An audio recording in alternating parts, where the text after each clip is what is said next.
जय Hind and hello guys, स्वागत है आपका आपके अपने YouTube चैनल ज्ञानदेह होस्ट में। और इस वीडियो में मैं आपको बताने वाला हूं बैंक ऑफ बड़ौदा यानी कि BOB ऑफिस असिस्टेंट यानी कि पियोन भर्ती 2025 अप्लाई ऑनलाइन प्रोसेस के बारे में। गाइस, लास्ट डेट अपडेट के चलते आपको यहां पर संपूर्ण जानकारी दी जाएगी कि कैसे आपको इस फॉर्म को भरना है, और जो भी आपके सामने इशू आ रहे फॉर्म को भरने में उन सभी के सोल्यूशन भी आपको दिया जाएगा, ताकि आप अपना फॉर्म बिना किसी मिस्टेक के भर सके और अपने फॉर्म को रिजेक्ट होने से बचाए।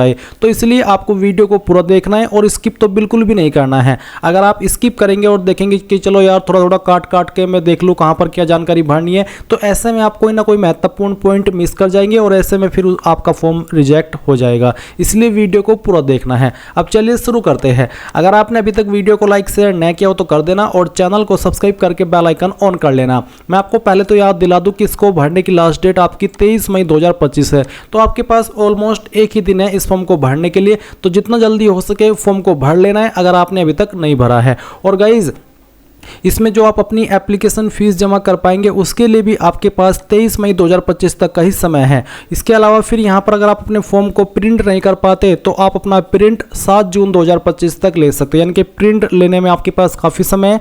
और ऑनलाइन फ़ी पेमेंट का भी आप डेट देख ही सकते हैं जो मैंने आपको बताया है। तो ये चीज़ें आपने क्लियर कर ली कि आप इसमें 23 मई 2025 तक फॉर्म को भरेंगे, और ऐसा कोई अपडेट भी नहीं आया कि आपकी लास्ट डेट आगे बढ़ रही है। इसलिए लास्ट डेट आगे बढ़ने के वेट में ना बैठ करके अगर एलिजिबल है इस वीडियो को देख करके अपने फॉर्म को भर लीजिए। मैंने आपको इस वीडियो के डिस्क्रिप्शन में हमारी ऑफिशियल वेबसाइट jobsgyan.in का लिंक दिया हुआ है। ये आप जैसे ही ओपन करेंगे आपको जानने को मिलेगा कि इसमें 500 पोस्ट निकाली गई है और ये परमानेंट भर्ती है। इसमें कोई आपका कॉन्ट्रैक्ट जो वैकेंसी होती है ऐसा कुछ नहीं होने वाला।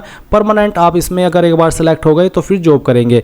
इसके साथ ही आप जानेंगे कि फीस इसमें जनरल OBC EWS के लिए 600 है, SC ST PH and all category female इनके लिए 100 रुपये है। फॉर्म मैं आपको बता चुका हूँ कि 23 मई 2025 तक भरेंगे। कौन सी स्टेट के लिए कितनी वैकेंसी है, किस कैटेगरी में, वो आप यहाँ पर देख सकते हैं। फिर अप्लाई करने के लिए सिंपली 10वीं पास की योग्यता, और सेकेंडली जिस भी स्टेट में आप अप्लाई करना चाहते हैं या फिर कर रहे हैं उस स्टेट की जो लोकल लैंग्वेज है वो आपको लिखनी पढ़नी और बोलनी आनी चाहिए, तब आप कंप्लीट एलिजिबल हो जाएंगे। एज लिमिट 18 से 26 साल के बीच है। और बाकी की इन्फॉर्मेशन यहाँ पर एग्जाम पैटर्न की सिलेबस की देख सकते हैं, और मैंने इसको लेकर के स्पेशल वीडियो भी बनाई हुई है जहाँ पर मैंने एग्जाम पैटर्न सिलेबस के बारे में जानकारी दी थी। आप एक बार इस वीडियो को वॉच करके एग्जाम पैटर्न और सिलेबस के बारे में भी इंफॉर्मेशन ले लीजिएगा और भी डिटेल में। अब अगर आप इसमें एलिजिबल है और आपका इंटरेस्ट है तो आप आगे इस वीडियो को देख करके फॉर्म को भरिए। और मैंने जो भी इशू आ रहे हैं जैसे कि लाइव फोटो अपलोड करने में, वो सभी अच्छे से इस वीडियो में बताया कि कैसे आपको करना है। तो आप इंपोर्टेंट लिंक के सेक्शन से अप्लाई ऑनलाइन लिंक ओपन करेंगे। नाउ गाइज, आपके सामने वेबसाइट आ जाएगी और यहाँ पर आ जाने के बाद में आपको click here for new registration, इसके ऊपर क्लिक करना है। अब गाइज, यहाँ पर आपके सामने कुछ ऐसा इंटरफेस आएगा। तो सबसे पहले आपको आपकी बेसिक इन्फॉर्मेशन फिल करनी है। तो जो भी आपका फर्स्ट नेम है 10th के सर्टिफिकेट के अकॉर्डिंग वो आप यहाँ पर एंटर करेंगे। फिर आपको फर्स्ट नेम को दोबारा डाल करके वेरीफाई करना है।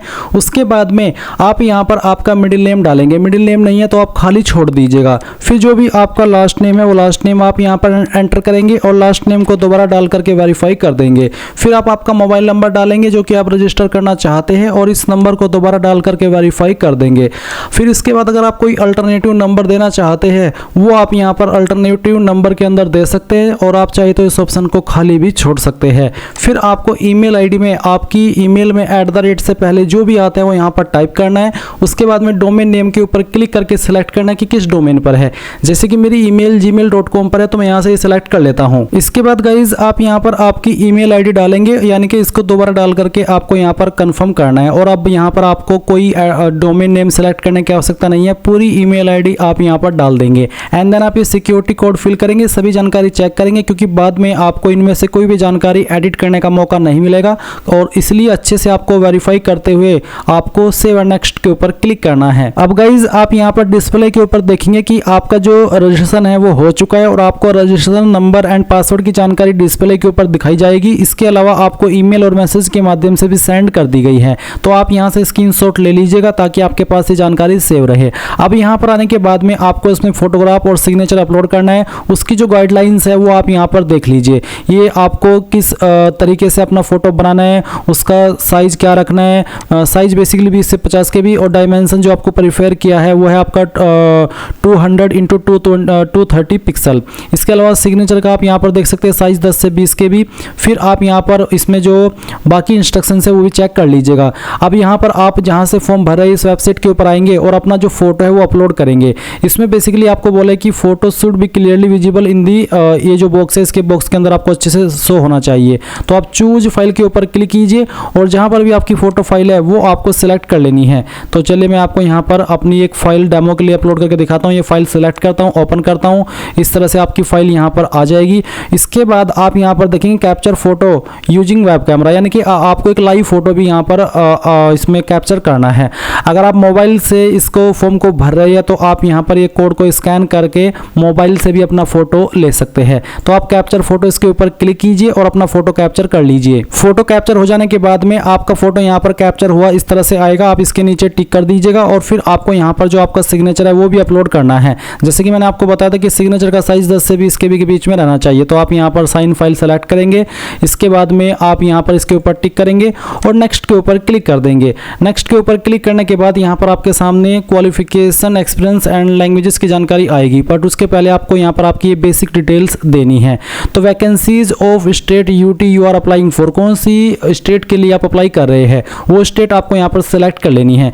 ध्यान दीजिए यहाँ पर जिस स्टेट में आप अप्लाई कर रहे हैं उस स्टेट की लोकल लैंग्वेज आपको आनी चाहिए। और ये जो सवाल है नीचे ये उसी से संबंधित है। आपको बोला है कि proficiency in the official language of the state union territory, candidate should be able to read, write and speak in the official language of the state, यानी कि जिस भी स्टेट में आप अप्लाई कर रहे हैं उस स्टेट की जो ऑफिशियल लैंग्वेज है वो आपको लिखनी, पढ़नी और बोलनी आनी चाहिए। तो आप जो भी स्टेट सेलेक्ट की है उसकी जो ऑफिशियल लैंग्वेज है वो आपको यहाँ पर विकल्प में देखने को मिलेगी। तो आपको बताना है कि इनमें से आपको कौन सी लैंग्वेज लिखनी, पढ़नी और बोलनी आती है। तो चलिए मैं यहाँ पर हिंदी सेलेक्ट कर लेता हूँ।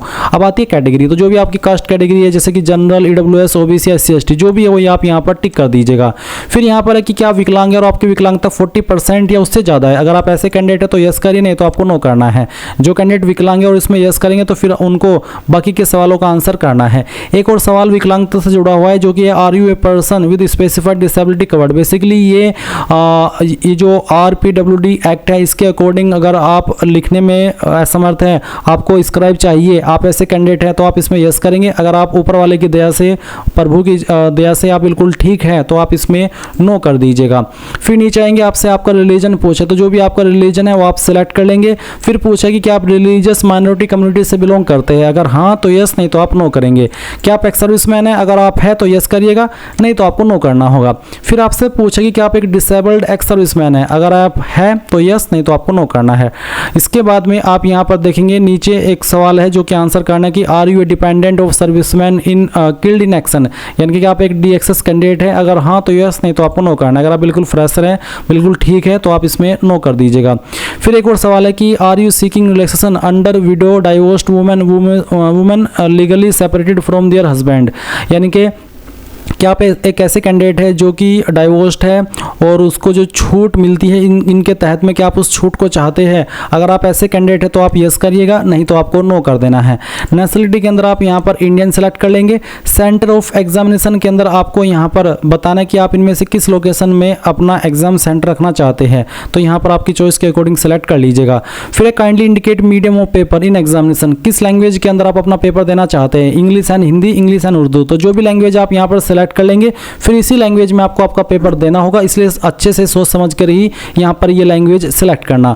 अब आपको आपकी डेट ऑफ बर्थ बतानी है। पहले डेट सेलेक्ट कीजिए, फिर यहाँ पर आपका मंथ और उसके बाद में जो भी आपका ईयर है वो आप यहाँ पर सेलेक्ट कर लीजिएगा। गाइज मैं आपको बता दूं कि बीते कल मेरा बर्थडे था, वैसे ही बता रहा हूँ क्योंकि आप यहाँ पर देख सकते हैं 2 मई और जो ईयर है बर्थ का वो भी यहाँ पर मेंशन है।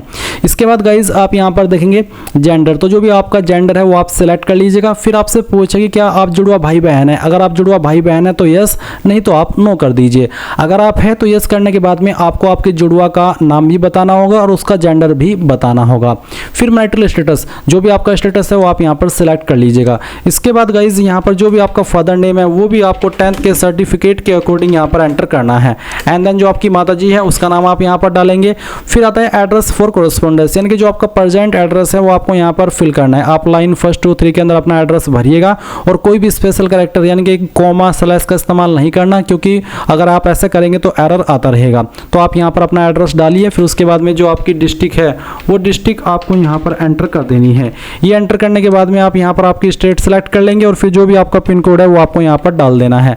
अब अगर आपका प्रेजेंट एड्रेस और परमानेंट एड्रेस सेम है तो आप इसके ऊपर टिक कर दीजिएगा। अगर अलग है तो अनटिक करके नीचे अपना परमानेंट एड्रेस भर दीजिएगा। फिर choose the address for GST invoicing, यानी कि किस एड्रेस के ऊपर आप अपनी एप्लीकेशन फीस की जो स्लिप है वो भेजना चाहते हैं या भिजवाना चाहते हैं वो आप यहाँ पर सिलेक्ट कर लेंगे। फिर आप नीचे आएंगे और सेव एंड नेक्स्ट के ऊपर क्लिक करेंगे। अब आपके सामने यहाँ पर क्वालिफिकेशन, एक्सपीरियंस और लैंग्वेजेस का सेक्शन आ चुका है। तो गाइज यहाँ पर आप आएंगे और सबसे पहले 10वीं की इन्फॉर्मेशन भरेंगे। 10वीं आपने किस डेट में पास की है वो डेट आपको यहाँ पर सिलेक्ट करनी होगी, इस तरह से जैसे कि मैं आपको सिलेक्ट करके दिखा रहा हूँ। ये सिलेक्ट करने के बाद में आपको आपकी परसेंटेज बतानी है। अगर आपके नंबर CGPA के अंदर है तो आप उनको परसेंटेज में कन्वर्ट करके यहाँ पर फिल करेंगे। क्लास आपकी क्या थी, फर्स्ट, सेकंड या फिर पास। जिनके 60+ परसेंटेज होते हैं वो फर्स्ट क्लास में आते हैं और जिनके 45 से लेकर के 59 के बीच में रहते हैं वो सेकंड, और जिनके 33 से लेकर के 45 के बीच में रहते हैं वो पास क्लास में आते हैं। अब आती है 12वीं की इन्फॉर्मेशन। अगर आपने 12वीं की है तो आपको यहाँ पर 12वीं की जानकारी दे देनी है, नहीं की है तो आप इसको खाली छोड़ सकते हैं, क्योंकि अप्लाई करने के लिए इस पोस्ट पर कंपलसरी रूप में 10वीं ही मांगी है। तो अगर आप 12वीं की इन्फॉर्मेशन भरे तो आपको बताना कि आपने किस स्ट्रीम में की है। मैंने फिजिक्स, केमिस्ट्री, मैथ यानी कि PCM से की है तो मैंने यहाँ पर लिख दिया।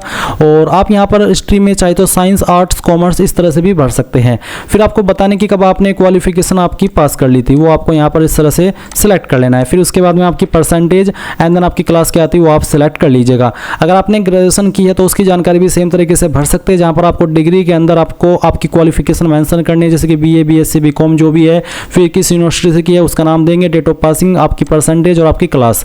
इसके बाद आता है are you proficient in local language, reading, writing and speaking, यानी कि जो आपकी लोकल लैंग्वेज है आपकी स्टेट की, क्या वो आपको अच्छे से लिखनी, पढ़नी और बोलनी आती है, तो आप इसमें यस कर दीजिए कि हाँ आती है। फिर है वर्क एक्सपीरियंस, तो इसमें अप्लाई करने के लिए कोई एक्सपीरियंस कंपलसरी रूप में नहीं मांगा, तो आप इसको खाली छोड़ दीजिए, आपको भरने की आवश्यकता नहीं है। फिर एक सवाल है कि whether desirous of availing pre exam training only for SC ST OBC विकलांग, यानी कि जो प्री एग्जाम ट्रेनिंग मिलती है SC ST OBC और विकलांग को, क्या आप वो लेने के लिए इच्छुक हैं, आपका मन है लेने का, आप यहाँ पर यस नो कर दीजिए, आपकी मर्जी है। इसमें आपसे आपके फॉर्म के ऊपर कोई प्रभाव नहीं पड़ेगा। और ऐसा भी नहीं है कि आपने यस कर दिया तो आपको लेनी ही है, आपकी मर्जी, आप बाद में लेना चाहे ले सकते हैं, नहीं तो आप मत ना भी ले, ये आपकी चॉइस है। फिर लैंग्वेज नोन, जो भी आपकी स्टेट की लोकल लैंग्वेज है वो यहाँ पर आपको कंपलसरी वाले ऑप्शन में देखने को मिलेगी, जिसको आप एडिट नहीं कर सकते। तो आपको बताना कि मुझे पढ़नी आती है, लिखनी आती है और बोलनी आती है। इसके बाद में जो आपको सेकंड लैंग्वेज आती है वो चाहे कोई सी भी हो सकती है, वो आपकी उर्दू भी हो सकती है, वो आपकी इंग्लिश भी हो सकती है। तो जो भी आपको सेकंड लैंग्वेज आती है उसका स्टेटस भी आपको इस तरह से यहाँ पर बताना है। फिर अगर आपको कोई तीसरी लैंग्वेज आती है वो भी आप यहाँ पर लिख करके बता सकते हैं। वो लैंग्वेज आपकी कोई सी भी हो सकती है, इंडियन लैंग्वेज, वो आपको इस तरह से लिख करके बतानी है। और फिर नीचे आप सेव एंड नेक्स्ट के ऊपर क्लिक करेंगे तो ये जानकारी आपकी सेव हो जाएगी। अब आपके सामने आपके फॉर्म का प्रीव्यू आ चुका है। जो भी जानकारी आपने शुरू से लेकर अभी तक भरी है वो आपके सामने है, सभी जानकारी चेक कर ले और जब आपको लगे कि सभी जानकारी सही है तो ही आप आई एग्री के ऊपर क्लिक करें, नहीं तो आपको बैक के ऊपर क्लिक करके उस जानकारी को सही कर लेना है। क्योंकि जैसे कि मैंने आपको शुरू में भी कहा था कि आपको ये फॉर्म बाद में एडिट करने का मौका नहीं मिलेगा, इसलिए एक एक स्पेलिंग बहुत ही अच्छे से चेक करके बिना किसी जल्दबाजी के यहाँ पर कंप्लीट रजिस्ट्रेशन इसके ऊपर क्लिक करके ओके करना है और एक बार फिर से ओके कर देना है। अब आप यहाँ पर कुछ डॉक्यूमेंट्स भी अपलोड करेंगे। पहला है आपका DOB प्रूफ, जिसमें कि आप 10th का मार्कशीट अपलोड या फिर जो आपका सर्टिफिकेट है वो अपलोड करेंगे, जहाँ पर आपकी DOB लिखी हो। इसको आप PDF के फॉर्मेट में अपलोड करेंगे। अगर ये इमेज में है तो आप इसको PDF में कैसे बनाएंगे वो जान लीजिए। गूगल के अंदर आइए और सर्च कीजिए इमेज टू PDF। ये जो पहले वाली वेबसाइट है ये आपको ओपन कर लेनी है और जो आपका 10th का सर्टिफिकेट है जिसमें कि आपकी DOB मेंशन है वो सर्टिफिकेट आपको यहाँ पर सिलेक्ट कर लेना है। इसके बाद में आप इसको ओपन करेंगे, कन्वर्ट टू PDF कर देंगे, ये फाइल आपकी PDF के रूप में कन्वर्ट हो जाएगी। डाउनलोड PDF के ऊपर क्लिक करके इसको डाउनलोड कर लेंगे। इसके बाद में चूज फाइल के ऊपर क्लिक करेंगे और जहाँ पर आपकी ये फाइल अभी आपने डाउनलोड किया इसको सेलेक्ट करेंगे और ओपन कर देंगे। इसके बाद आपकी फाइल यहाँ पर आ जाएगी। आपको बोला है कि फाइल नेम स्पेस, यानी कि फाइल नेम में स्पेस नहीं होना चाहिए, तो इसलिए आपको फाइल नेम को चेंज करना होगा। तो चलिए मैं यहाँ पर आता हूँ और जो फाइल नेम है इसके अंदर जो स्पेस पेज है वो यहाँ पर मैं ख़त्म करके इसको दोबारा से ओपन करता हूँ। तो चलिए हमने इसको दोबारा से ओपन किया, देख लीजिए आपके सामने इस तरह से मार्कशीट आ गई। अब आप इसको ओके कर दीजिए। अब आप यहाँ पर एजुकेशनल सर्टिफिकेट में रिलेवेंट मार्कशीट सर्टिफिकेट अपलोड करेंगे और साथ ही all educational certificate should be scanned in single PDF, यानी कि जो भी आपके सर्टिफिकेट है, चाहे वो आपके 10वीं की मार्कशीट है, सर्टिफिकेट है, अगर अलग अलग है तो अलग अलग, 12वीं का मार्कशीट सर्टिफिकेट है, या फिर जो भी क्वालिफिकेशन की जानकारी आपने भरी है, जो भी आपके सर्टिफिकेट है वो आपको सिंगल PDF के रूप में अपलोड करना होगा। आप इसी वेबसाइट का इस्तेमाल करके जो भी आपकी फाइल है, 10वीं 12वीं की मार्कशीट है, वो आपको यहाँ पर सभी सिलेक्ट कर लेनी है। इस तरह से 3-4 सर्टिफिकेट जो भी है आपके वो आप सिलेक्ट कर लीजिएगा, ओपन कीजिएगा, फिर कन्वर्ट टू PDF कीजिएगा। मैं आपको डेमो के लिए करके दिखा रहा हूँ, और फिर डाउनलोड PDF के ऊपर क्लिक करके आप इसको डाउनलोड कर लेंगे। एंड देन फिर आप यहाँ पर आएंगे और इस फाइल को भी इस तरह से सिलेक्ट कर लेंगे। देन गाइज आप यहाँ पर देखेंगे कास्ट कैटेगरी सर्टिफिकेट, यानी कि जो आपका कास्ट सर्टिफिकेट है वो आपको अपलोड करना है, और ये आपका सेंट्रल का होना चाहिए, क्योंकि ये आपकी जो वैकेंसी है बैंक ऑफ बड़ौदा की सेंट्रल के अंतर्गत रखी गई है। तो आपका जो कास्ट कैटेगरी सर्टिफिकेट है वो आप यहाँ पर अपलोड करेंगे। इसको भी आपको PDF के रूप में ही अपलोड करना है। इसके बाद गाइज आप यहाँ पर सिक्योरिटी कोड डालेंगे और सेव एंड नेक्स्ट के ऊपर क्लिक करके यहाँ से ओके कर देंगे। ओके करने के बाद में आपके सामने फीस का अमाउंट आएगा, और आप यहाँ पर ये जो सिक्योरिटी कोड है वो अगेन एंटर करेंगे, और इसको एंटर करने के बाद में सबमिट करके यहाँ से ओके कर देंगे। ओके करने के बाद आप देखेंगे कि जो आपका फॉर्म है वो प्रोसेस होकर के पेमेंट के पेज पर आ चुका है। जब तक आप फीस पे नहीं करेंगे तब तक आपका फॉर्म फाइनल सबमिट नहीं माना जाएगा। तो आप अपनी fees credit card, debit card, internet banking, wallet, cash card, QR या फिर UPI जिस भी माध्यम का इस्तेमाल करके जमा करना चाहे कर सकते हैं। जैसे आपकी फीस जमा हो जाएगी तो आपको इसी वेबसाइट के ऊपर रिडायरेक्ट किया जाएगा जहां से आपने फॉर्म फिल करना स्टार्ट किया था, और आप अपने फॉर्म का फाइनल प्रिंट आउट ले पाएंगे। और इस प्रकार से गाइज आप लोग आपका बैंक ऑफ बड़ौदा यानी कि BOB ऑफिस असिस्टेंट यानी कि पियून भर्ती 2025 का फॉर्म भरेंगे। आई होप ये प्रोसेस आपको पसंद आया होगा। So thanks for watching. जय हिंद।